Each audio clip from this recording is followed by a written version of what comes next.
Welcome everybody to the Impact Policy Podcast. My name's Sam Johnson and I'm the Managing Director here, and if it's your first time following the Impact Policy Podcast, we're a social policy consulting firm. We work largely with the public sector around all the pieces of the policy puzzle: strategy, engagement, co-design, research and evaluation, and communications. Today's podcast, I'm joined by two of our Impact Policy team, where we take a deep dive into the planning sector, fresh off the back of the National Congress. So if you're a part of that planning and design sector in general, you're going to get a stack load out of this episode. If you're not from the sector at all and you're interested in social policy, social change and community development, then this episode's straight for you as well. Stack full of really significant information, really valuable. We dissect some of the biggest things coming out of the Planning Congress in terms of what the future looks like for Aboriginal communities, country, Aboriginal cultural heritage and land rights. We look at some of the most significant impacts on our communities right now as a result of legacy issues from the planning sector and how that still impacts our communities today. It's stacked full of valuable information, so please stay tuned, enjoy.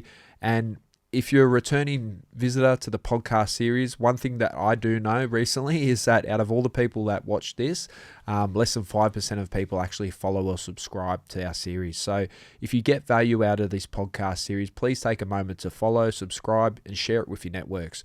Really, really helps us gain some traction, momentum, and helps us share these resources with the sector more broadly.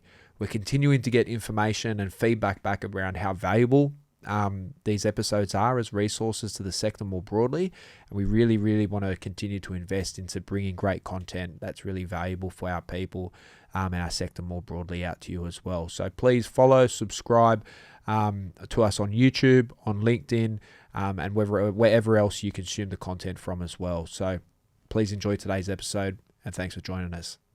You fellas just come back from last week being up in Darwin at the National Planning Institute of Australia Congress, and your second time, Sean? We went together last year, did some stuff. Your first time, Kuyan, baptism by fire to the planning sector, and Impact Policy's first time, I guess, with a formal role, delivering one of the plenary sessions as part of the program as well. So plenty of us to have a yarn about, but I don't know, do one of you want to kick us off with just letting us know, I don't know, your first thoughts on what it was like?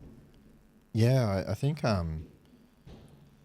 it was a great conference. I think I said in one of the sessions that it reinvigorated my love of the planning system, or my passion about the planning system, and it was so good to see some incremental improvements as well. I think Matt, the CEO, has done such a good job of starting to embed Aboriginal voices and strengthen Aboriginal voices in the actual program for the Congress. And I see, when we were in Naarm, it was brilliant, but I see an extension of that, and I saw an extension of that in Darwin, like more sessions, more I guess plenary sessions, not plenary, breakout sessions that focused on co-design in Aboriginal communities, and more black voices in the room as well. So that was really great to see, and I think for me something that I really love seeing too. And I think there was a real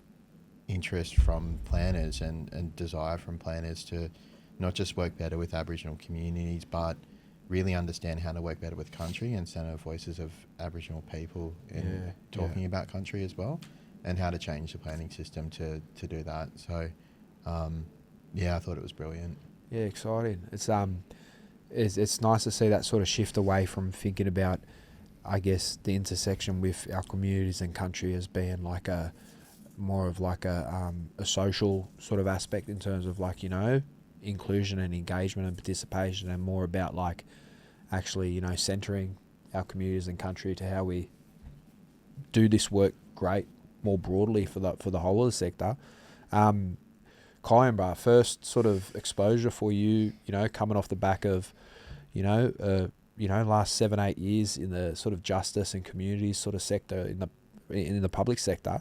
But someone who's very, connected in terms of, you know, community, culture and country in different ways too. So like, I'm really interested to hear about what your thoughts were moving into that sort of space. And any reflections there. Yeah, like planning pretty foreign to me as a sector, even as a concept, really.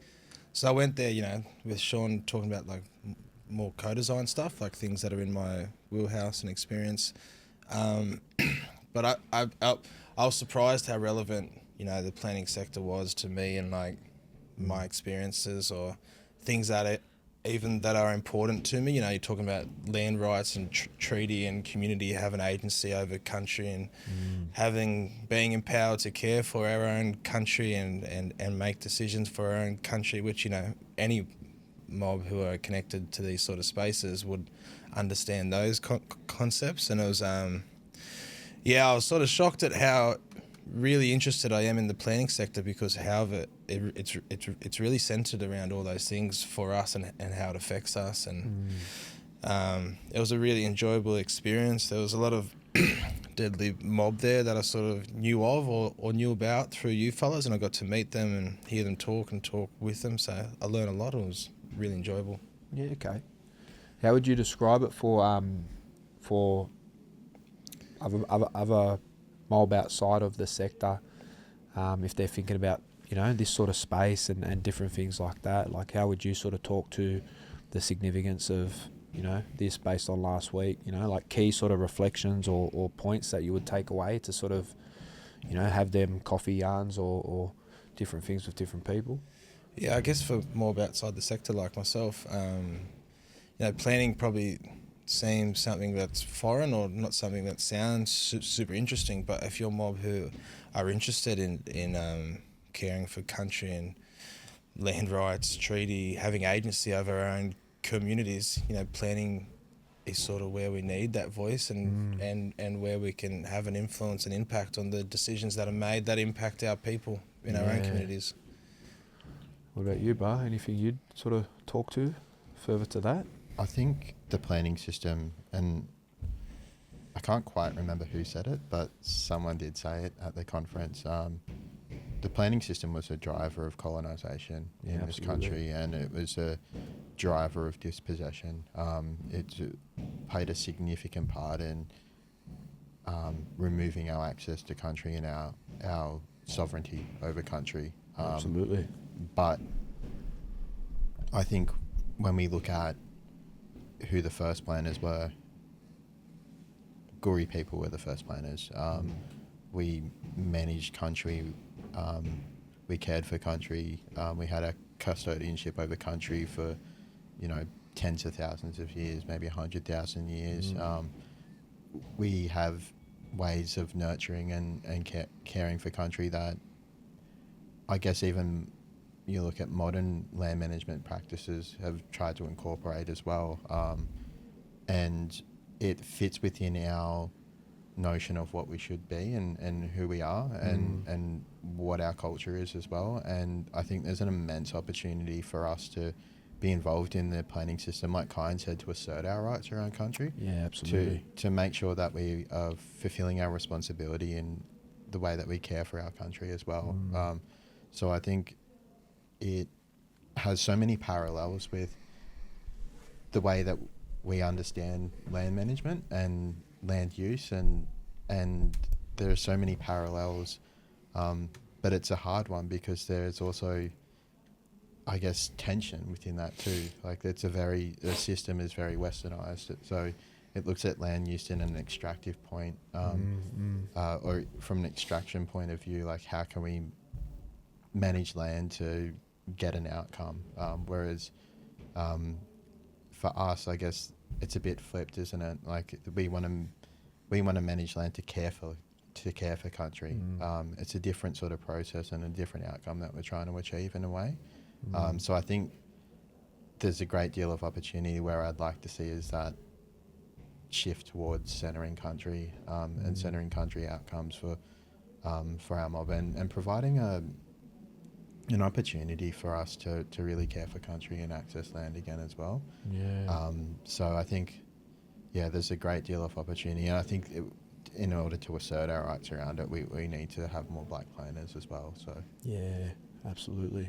I was going to say, bro, like, talking about, colonisation being driven by planning, that was something that I really took away from the conference too, and was really mad hearing, like talking about the importance of language and some of that stuff. We had people talking about, traditional ownership and using language like custodianship and the different implications of language that's used. Just ownership as like a general idea over land is something that's foreign to our people, and then seeing how custodianship and responsibility to land, how that it doesn't really mix with ownership, and trying to find that balance to bring agency back and to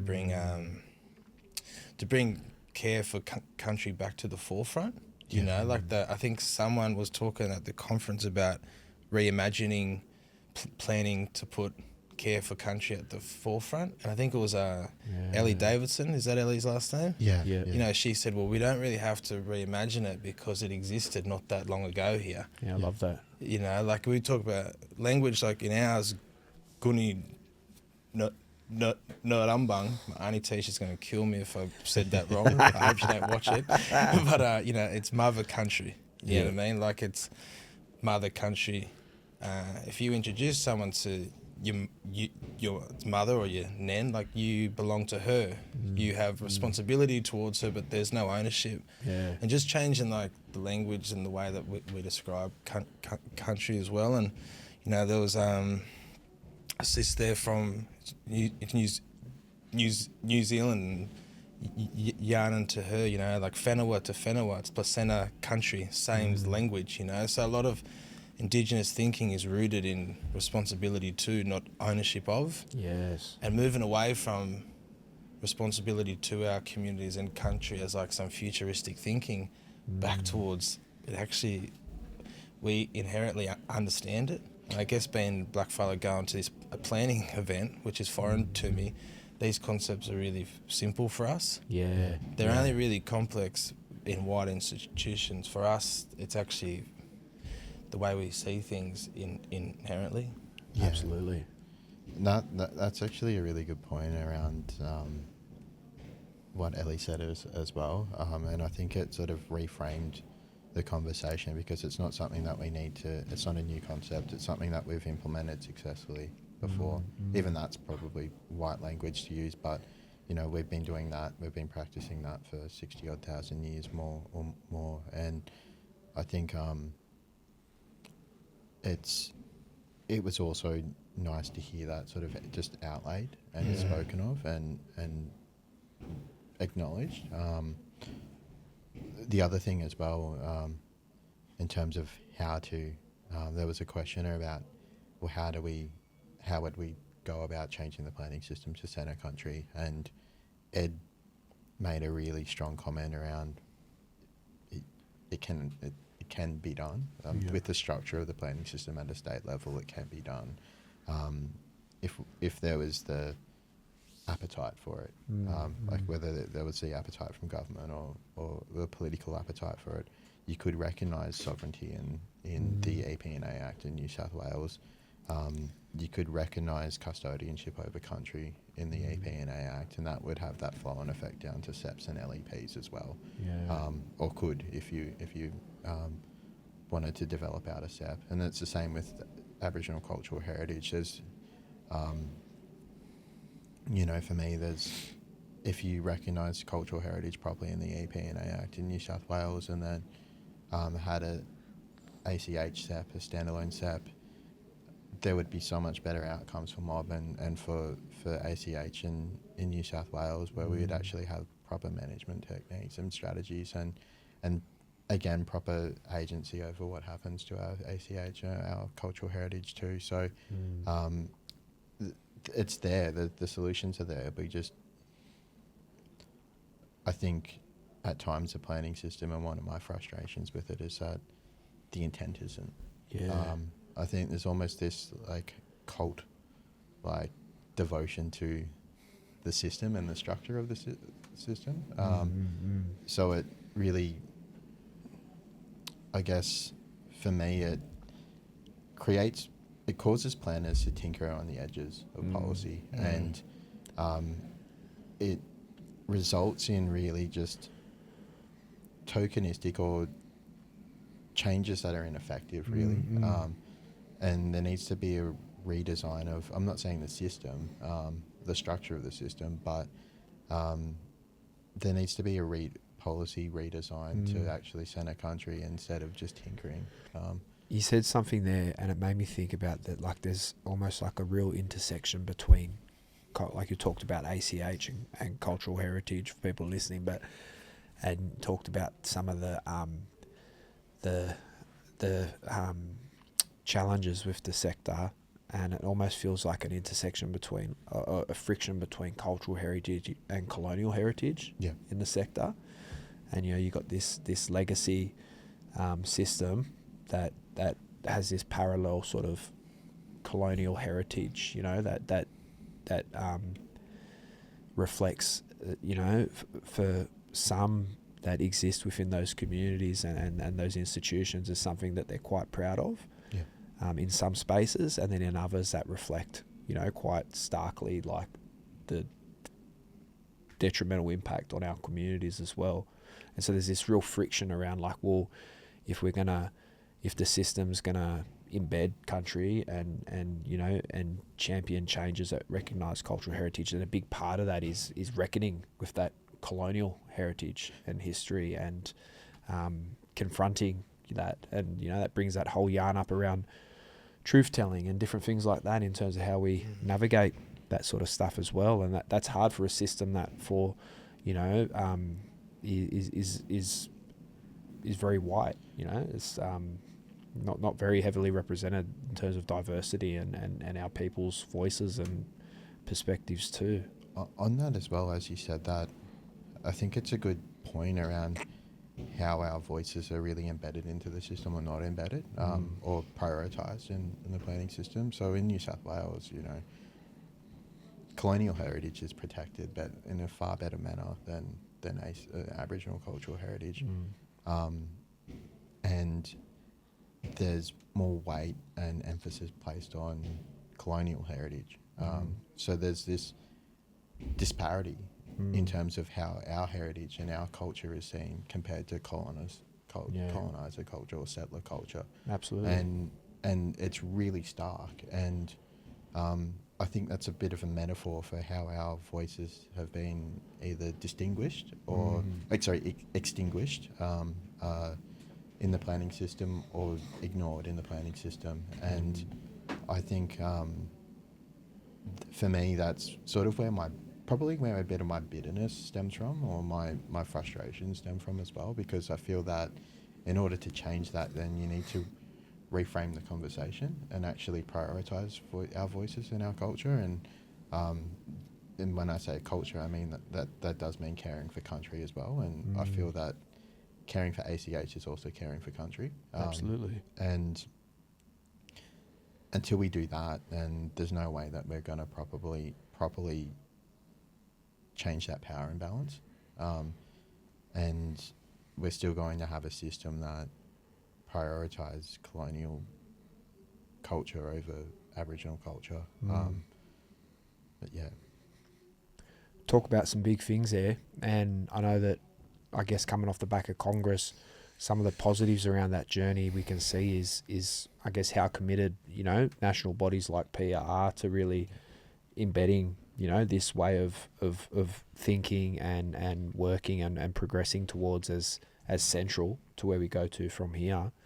What do you think are sort of some of the key things from the program last week that, I guess, like for people that weren't there, if you could talk about, like, a key talk that you heard? I think Kuyan mentioned one, just recently before them, but is there any sort of presentations or anything like that really came out as significant from a cultural perspective, from a policy perspective, or more broader socially? Implementation of CoDesign and different projects as well. So coming up more, and actually an understanding that timeframes are, and understanding that relationships have to center, center projects, really. That have to create the foundations of projects, and that there has to be a level of agency from community in projects that affect them. ICIP came up as well. There was a really good understanding of ICIP. I felt that was in a number of different projects that were displayed, and in different states. I think it was South Australia, might have been Western Australia as well, and a Queensland project too. So all mob-based projects that and Blackfire was presenting as well.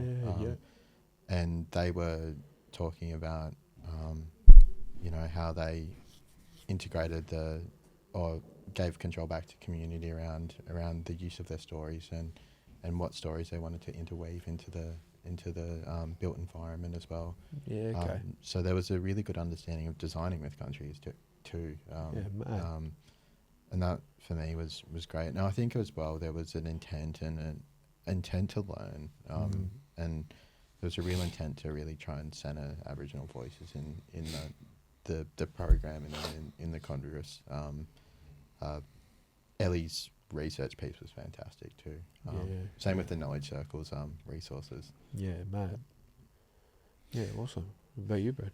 Yeah, I think the CoDesign stuff was interesting to me because that's more of my background, so I understood some of that a bit clearer. I think, some of the yarns around native title was really interesting to me. Like, it's something that I haven't had much to do with personally. Of course, like, everyone hears about different things. You read and educate yourself and things, but how it connects to the planning system or fails to, I guess, probably Sean, you can speak to it better, but I found that really interesting and insightful, and probably something I want to delve further into now that I'm back in Sydney.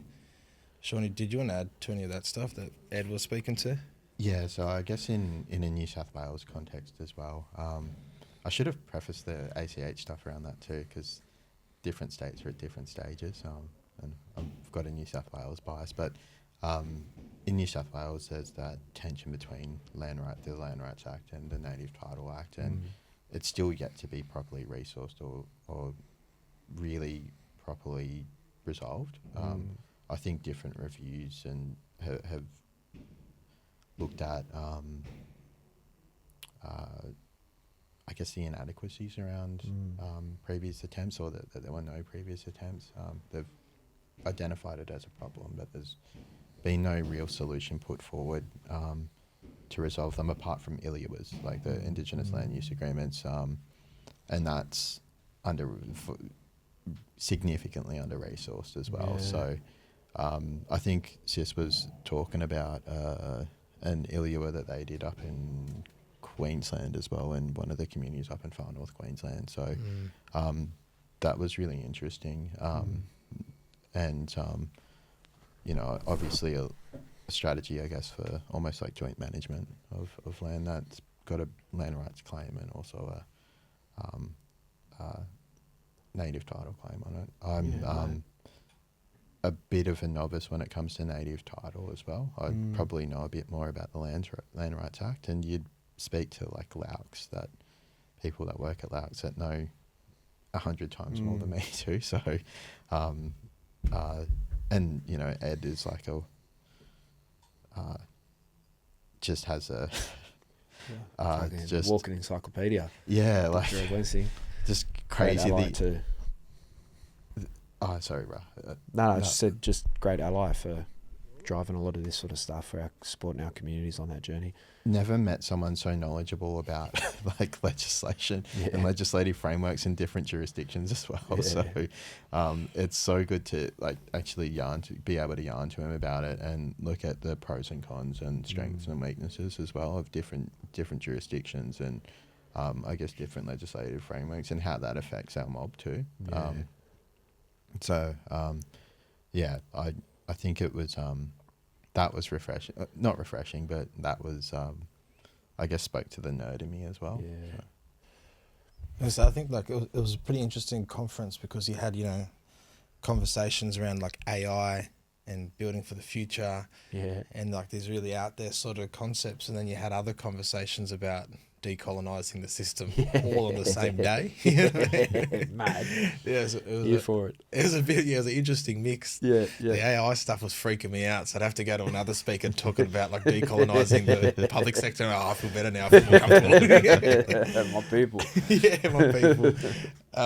Yeah, absolutely. I think with the co-design stuff too, like you can see how the planning sector, like this is from the outside looking in, really. Like you can see how it should be. Like, should be the experts of co-design should be in the planning sector. Yeah, It's really easy to understand how it impacts community, people, and country, because it's literally that's what it's trying to do. absolutely. It's not like the justice or the community services sector where it's really a quite a niche group of the community that are impacted by it. Maybe not for our people, but you know, as broader society. Yeah, You know, it really impacts everyone. So co-design should be the status quo, you'd think, and there's obviously it's not always been that way, and there's people making really big steps there. You know, there was some mob there talking about really good outcomes they've gotten through working with government for their communities, but some of it sounded pretty tough, and they had to endure a lot, which isn't right, and they had to probably compromise on a lot of things that really ethically they shouldn't. yeah,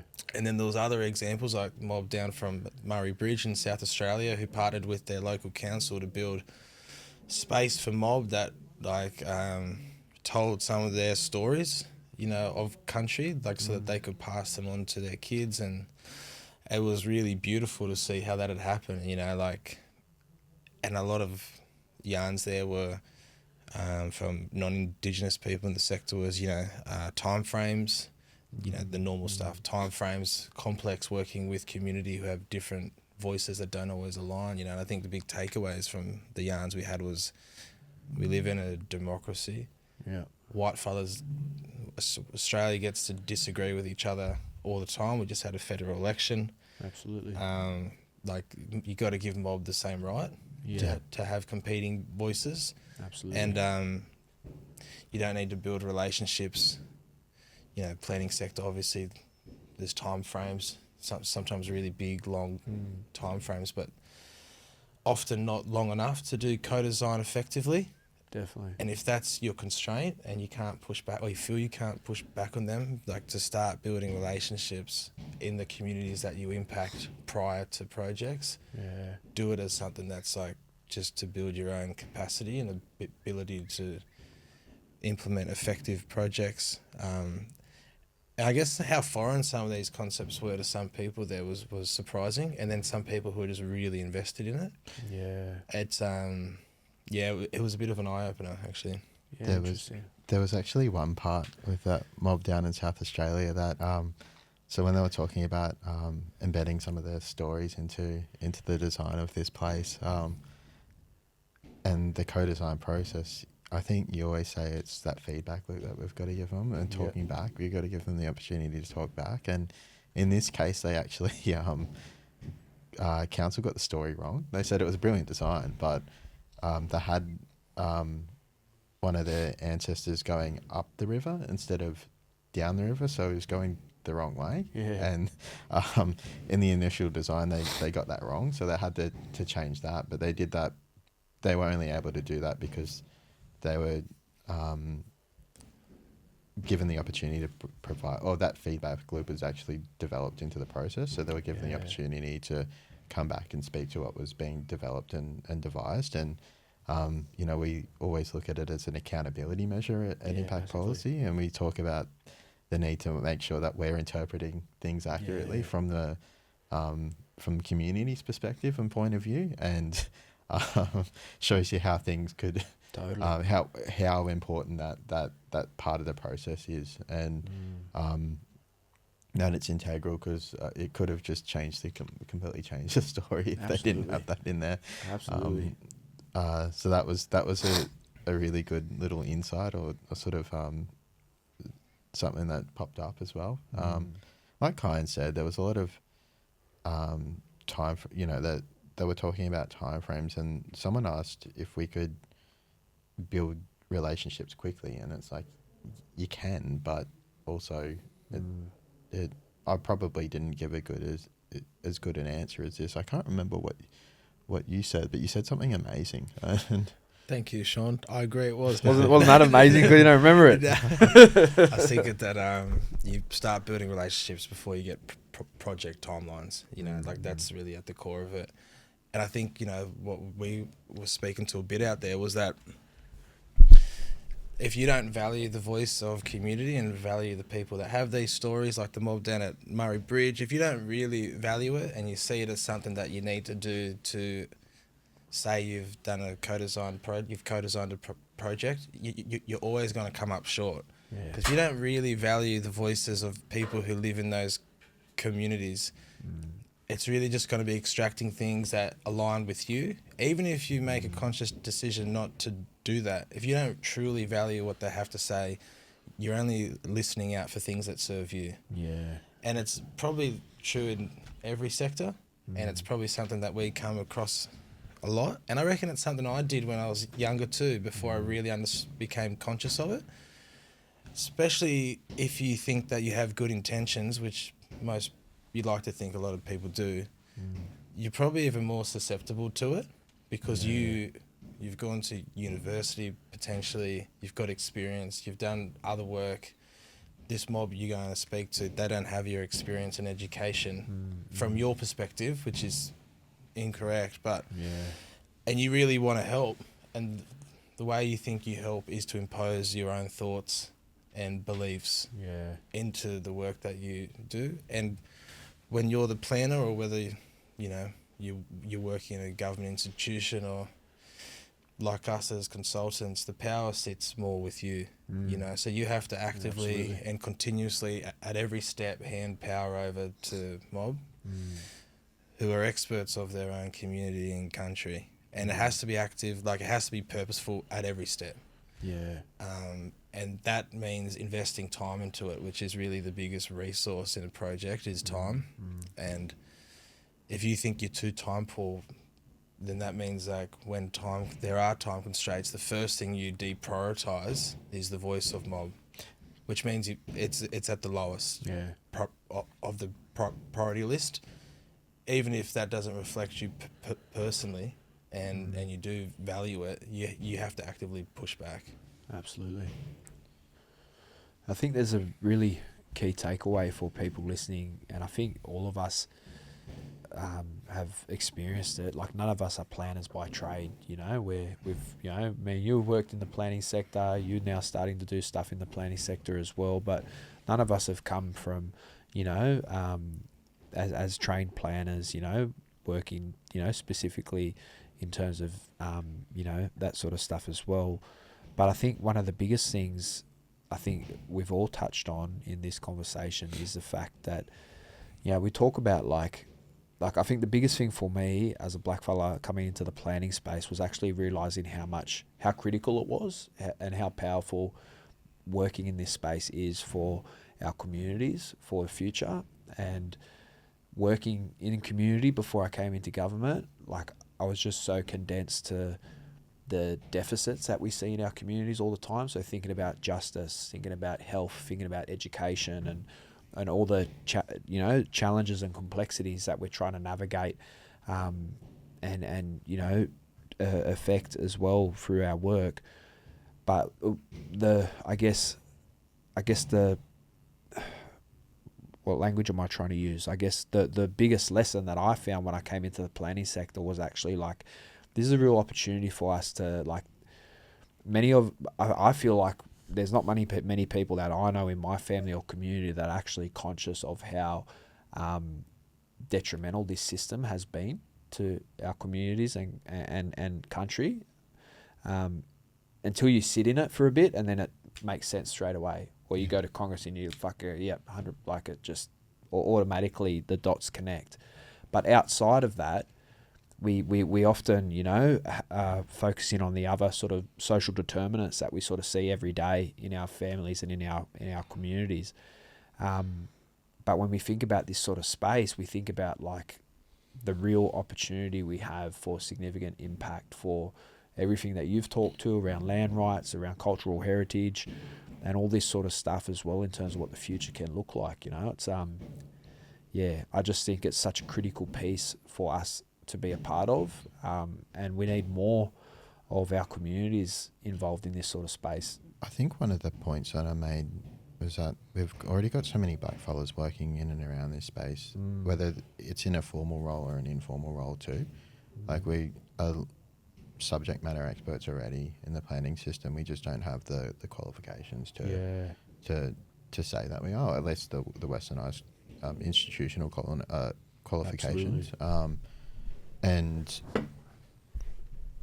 I think that's an untapped resource, because they are grappling, as an industry, they're grappling with the lack of planners generally, not just with black planners. And as you know, I guess working in the space that you worked in, you probably count on one hand the amount of black planners in, like, officially qualified town planners in New South Wales, or maybe two hands, but maybe now. Yeah. A couple of years ago, we but there's this untapped resource and potential there, and for me, that just, it seems like a good solution to an emerging problem within the planning system, and a way to sort of integrate Aboriginal voices into the system. And there was something that I was thinking about a lot since the conference, and it sort of touches on a bit of a point, and a question that we sort of get from government. How do you embed or practice co-design at a statewide or federal level? And we get that. The structure of the planning system in New South Wales is actually, for me, presents an amazing opportunity to do that. If you were to change something in the EPA&A Act and put a standard around, I guess, designing with Aboriginal communities and traditional custodians within the EPA&A Act, because then you could reflect that in a SEP that needs to be reflected in local environmental plans. And the hierarchical nature of the maybe not ironically, but the hierarchical nature of the planning system in New South Wales, and the legislative system and policy system could actually be used to our benefit in that sense, and could enact change at a local level. If you changed it at a higher level, it would have this waterfall effect, I would imagine. And I think that provides an incredible opportunity, and for me, that's like a really clear way of embedding co-design practices, at least, into a system that you can change it at various levels too. So it's an amazing system.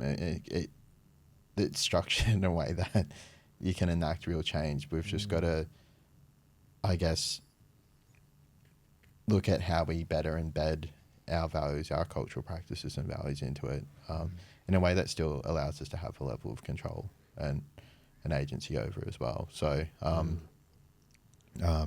that's something that I think is an opportunity for the system too, that I see. Yeah, absolutely. Yeah, I think there's, in terms of thinking forward, we can see significant opportunities for impact, and we can see as well the significant progress in New South Wales that they've also been making around, the legacy issues around the planning system in our state here. And I think for many listening, the biggest representation of that is like, when the planning system was instrumental in designing missions and reserves, right? And literally, like, when towns and communities were drawn up and developed, it was made sure that our communities were put in certain parts of those places that were disconnected from town and community. Like, that was literally like a product of planning and design. And so we now have our families that have strong connections to those places that are now living with the legacy issues of that design and those systems. And so planning in New South Wales is working closely with many of those communities across the state to try and address the legacy infrastructure issues as a result of that sort of stuff as well, and I think we've had a chance to be connected to some of that work in the past with Roads to Home and some of the work that they've done with some of the communities around New South Wales. But I think we know as well, even just through conversations with colleagues, that there's still a really, really long way to go in terms of what needs to happen. Can you talk broadly to what some of those legacy issues look like practically for people listening from a planning sort of point of view? Yeah, so I guess with the discrete Aboriginal communities or our former missions, like you said, and I think it was even in one of the Queensland yarns too, often missions were located on the outside of town, suboptimal planning controls. So one of the biggest issues in New South Wales is they're located on, I guess, what could be referred to as super lots. So you might have 20, 30, 40 houses on a single block of land. That land is usually zoned conservation, or it's highly constrained, even though it's been residential for, decades now. And even in some cases, the land use around the community has changed as well. So it's become, in some ways, it's changed to meet need in and around those discrete communities, but within the discrete communities, the zoning hasn't changed. And it throws up different roadblocks for development, and it significantly prevents the provision of infrastructure to Aboriginal communities, or to those discrete Aboriginal communities, I should say. So, for instance, the electricity, water will go to a source at the start of the lot, not to individual houses. Issues with internet, issues with post, even like actually receiving mail. So it can be that significant. And subdivision is a way to rectify that, I guess. But I guess it's an example of how the planning system continues to treat our mob horribly, because there are roadblocks to that are being thrown up. And when I say, it causes us to tinker around the edges, or there's this cultish devotion to the planning system, you'll see these communities that are in need of infrastructure, and it's just the provision of basic infrastructure too. Absolutely. It's a human right. Absolutely. And planning systems being used to prevent that. And it's part of the reason that I'm so bitter about it. There was a person, an experience last year, I'll try to be broad, whereby we're looking at, a couple of years ago, looking at changing the Aboriginal land SEP to help with rezoning pathways for discrete Aboriginal communities, because the roads to home team are running into so many blockages within the system. And it was just to essentially subdivide suitable blocks of land to ensure that each individual house can have access to water and electricity and, the basic principles that you would expect any Australian citizen, any ratepayer to be getting access to. And there were fears that would be used, someone particularly in a high grade just explained to me that there were fears that different communities would be using that to rebuild in flood affected areas, despite the fact that we promised those communities they were able to rebuild in those areas. So it felt to me like there was this, on one hand, there was this very public sort of show of support, and whereas on the other hand, there was almost this undermining of communities' right to rebuild and to reclaim land. That situation sort of devolved a little bit too by looking at subdivision in a discrete Aboriginal community, where the local Aboriginal Land Council was asked to pay a developer's contribution fee of $3 million to remove asbestos from water pipes that didn't even service that community. It didn't even service that discrete Aboriginal community. It serviced other parts of the town. And they're not a developer. They were just trying to, again, to just local out trying to the fucking infrastructure and mission, get water and electricity to their mob, and sewage and garbage garbage removal services to their mob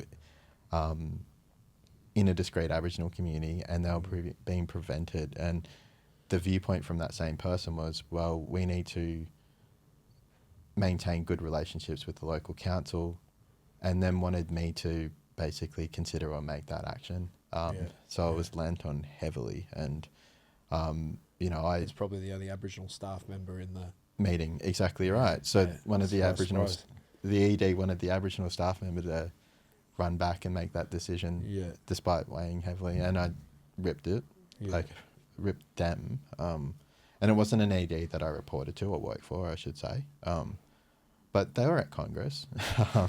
They were buddying up to, and I think that's, again, a bit of an ongoing source of frustration. There's a lack of authenticity, and that was big in our presentation, that if we're going to co-design, there needs to be authenticity in it. But it also shows you how the planning system is still so detrimental to mob, and still acts as a barrier to Aboriginal communities asserting their rights around land, and asserting their basic human rights. Like I said, everyone has the right to access housing. Everyone has the right to access infrastructure and basic services. What we're providing, or what the Roads to Home team we're trying to provide, is not something groundbreaking or exceptional. It's ensuring that everyone has the basic right to life, and the basic rights are upheld. And that's, by the way, that's not a knock on the Roads to Home team. No, That's absolutely. I think There's some amazing staff there doing great work. And the fact that they got that up and actually have to push this and fight for it every day, despite like blockages everywhere, and, you know, hurdles being thrown up everywhere. And It's to their credit. I mean, I had a taste of it and couldn't handle it and left the planning system. So I just think, you know, we've talked about the planning system and sector from a cultural perspective quite broadly in a range of different ways, but I think that example really brings it home for people listening. Like if you're listening to this, like imagine where you're living right now, and you pay your rent or you pay your rates, just like everybody else, you know, in your suburb or town, and you've got issues. You know, your rubbish won't get picked up because your roads aren't to a council standard. Like that was one example for one community. So the rubbish wouldn't get picked up in the community, not because community didn't have access to bins and didn't put their litter out, but because the roads weren't to a council standard, and so trucks literally couldn't get to the community to do waste removal. And then that would compound into other issues that would affect community. Or, you know, communities couldn't access, like ambulances couldn't find, there'd be emergencies and they couldn't call an ambulance to an address because they couldn't pull an address up on like Google Maps and stuff, because it would all be the one lot. Like all these like integral, like different pieces of the puzzle. You've talked about, you know, issues around sewerage or water or, you know, electricity, even access to, like, you know, we look at like broadband and internet, and, you know, I mean, you've got the worst internet out of anyone ever met, Sean, but that's besides the point. But, you know, like even that, like same sort of stuff when you're looking at these super lot sort of challenges, like they're the practical things that people are experiencing every day in some of our communities at a local level that are symptomatic of these legacy issues of the planning system. And the planning system as well often requires funding. It requires a level of funding to actually put in a development application. It requires a level of funding to conduct the relevant studies that you need to get that application approved. And that's creating disparity. That's creating polarization between our mob and the rest of the country, because often our mobs don't have that access to funds. Our LAUCs don't have access to funds for when it comes to the discrete Aboriginal communities, and it's becoming increasingly difficult to be involved in the system. There needs to be significant change and equitable change to ensure that we have an opportunity to be involved and to engage, and that's something that's also missed a lot of the time. We don't look at the funds required or the exemption of fees required.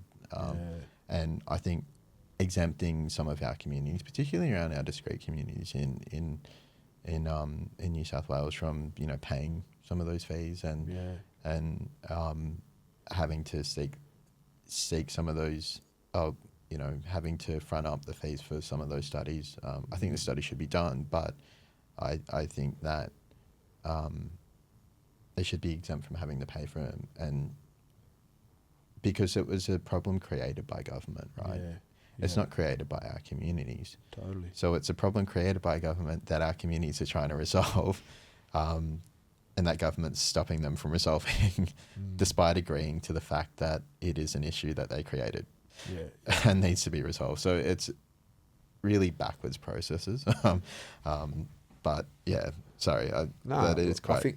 I think it was a valuable yarn to come back to, because we've talked about this quite broadly. We've talked about the future. We've talked about a lot of this sort of stuff at a more sector level. We've connecting it back to impact on land rights, country, our communities. But I think, and has been very much sort of forward, sort of strengths-based where we're going to from here. But I think it's really important to bring that back to those sorts of examples, because I think it helps people listening to connect this back to there's actually some still very much real-time stuff happening right now that our communities are still trying to navigate, that are legacy issues of a system that was quite violent to our communities as part of colonisation as well. So I think it's important for people to understand and know, and hopefully be a part of actively championing and supporting and or getting involved in as part of maybe the work that they're doing in different ways too in the space as well. Yeah, I think that's right. It's still ongoing. It's not a process that stopped and that we're now dealing with the fallout of. A lot of that discrimination is still ongoing, and it's sort of being driven by elements of the planning system, I should say. Then you get deadly people like Ed and Ellie, and it's sort of and Libby as well, and that brings your sort of spirit back up. And you see all the mad stuff with the CoDesign and blackfellas asserting their rights through the system, which is uplifting. So, and you fellas ran the ball up. Been receiving rave reviews. Up until yesterday, I was getting people messaging me saying how great the workshop was. So well done to both of us. You just want to give anyone listening a couple of minutes sort of high level crash course into what it looked like, or key takeaways that they might want to think about from what we did? Kuyan smashed it. He carried us. So Ellie Davison messaged me saying, "Where did you find this guy?" Do you know what? I knew nothing about planning, so I just started talking about culture and the different stuff that I knew about. Mate, I probably wasn't as prepared as I should have been, to be honest. Yeah. There was a lot of really good case studies of community design and projects for themselves before us. So what we did was we really took it to that sort of culture and community place in regard to co-design, and talked about the principles of co-design. Yep. Because obviously there was mixed experience that Mob had and they were speaking to, and so we really spoke about how we work, at Impact Policy, and the principles that we work to, centering lived experience and expertise, and valuing community in the right way, which we've spoken about today. I know we're acknowledging Larrakai country where we were right from the start, and I'm not going to speak in language again because Marnie's going to bomb me if I muck it up in this podcast. But, we'll say, paying respects to Larrakai country and the people that belong to it, and that way of thinking, not to just elders and the people, but the country and the people who belong to the country, and then sort of really framing it from that way, that we need to be seeing that as really first and foremost we're working with country, and we need to work with the people who hold responsibility there to care for it correctly and to benefit the people who live there and belong to it. I think we were yarning some of the mob there as well, in New Zealand, where they have mountains and landmarks that have human rights. You know, and that's really how we think and see, through a cultural lens, and just shifting away from making decisions for and to making decisions with, and maybe at the end of it, handing decision-making power over and all the different steps that entails. And I think people were able to grasp our processes and principles because they'd heard of these amazing case studies. So it sort of worked well. Yeah, nice. Works surprisingly well with that, actually. Like, So it you actually, leverage the case studies to when you talk to the principals. Yeah. Yeah, okay. yeah, they sort of gave us a bit of a layup, hey? Like, Yeah. like we were, they Love made my our people. job like 10 times easier because we gave an overview of CoDesign, and they'd already seen, like, they'd shown what can be achieved through the CoDesign process. So we just sort of, it gave credence to what we were saying, and it was more of a, like Kuyan said during the presentation, the case studies that we have, the ones that they provided do it more justice. So it was fortuitous, but sometimes things just work out like that. So, but yeah, it was even just mad connecting with some of those mob and hearing about their experiences and their positive experiences and the way that they integrated their cultural values into the planning process and their cultural responsibilities into the planning process. Yeah, well done. I mean, I think it's a credit to both of yous, and I think we've got a bit of a habit of doing that at Impact Policy in terms of, like, we're not too prescriptive when we workshop or deliver stuff. We're able to sort of pivot and adapt and shape what we're presenting or representing to the context or space. So I'm not surprised to hear that yous got thrown that alley-oop and slammed it home. Well, that's exciting, and hopefully, if anyone's listening, if they want us to come and talk to CoDesign in their sorts of worlds in terms of what that looks like, reach out to us, and I'm sure we can talk to some of that. But I wanted to ask you one other thing as well: the Planning with Country Awards. Did you hear who won that?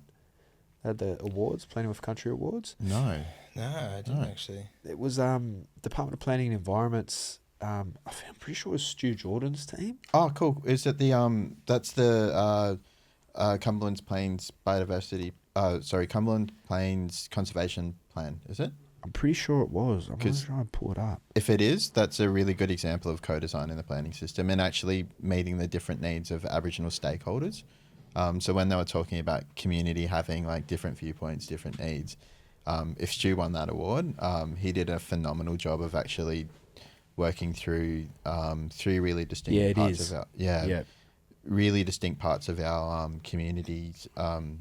So working with the Lauks, the native title claimants or holders, and the local Darwin community out west to basically enshrine their rights into the plan and to look at their needs and aspirations as well.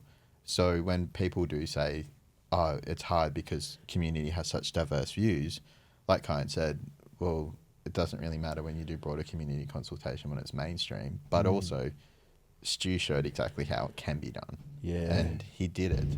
So it's a tangible document that they can read through. That is a brilliant example of co-design in the New South Wales planning system. Yeah. So yeah, give him a shout. And he's a smart fella too. Oh, so. he's a legend. Yeah. Big supporter of us too. He's a champion. Me and Jesse saw him present last year at the state conference for PIA in Wollongong on their work and its progress as well. So it's amazing. It's so great to see him get recognised for that Planning with Country award. So yeah, well done to all the crew there and the mob. That's amazing stuff. Also, can I just sort of throw out an idea for next year's Congress? Yeah, but we've got a couple of minutes to go. So any final thoughts we'll start to move into? So being in Canberra, yeah, and given the history of land rights and sort of our mob's activism, I reckon it's a really good opportunity to get some of those old fellas that were really involved in the and pay them for their time as subject matter experts and speakers. Absolutely. But get them involved and do plenary sessions and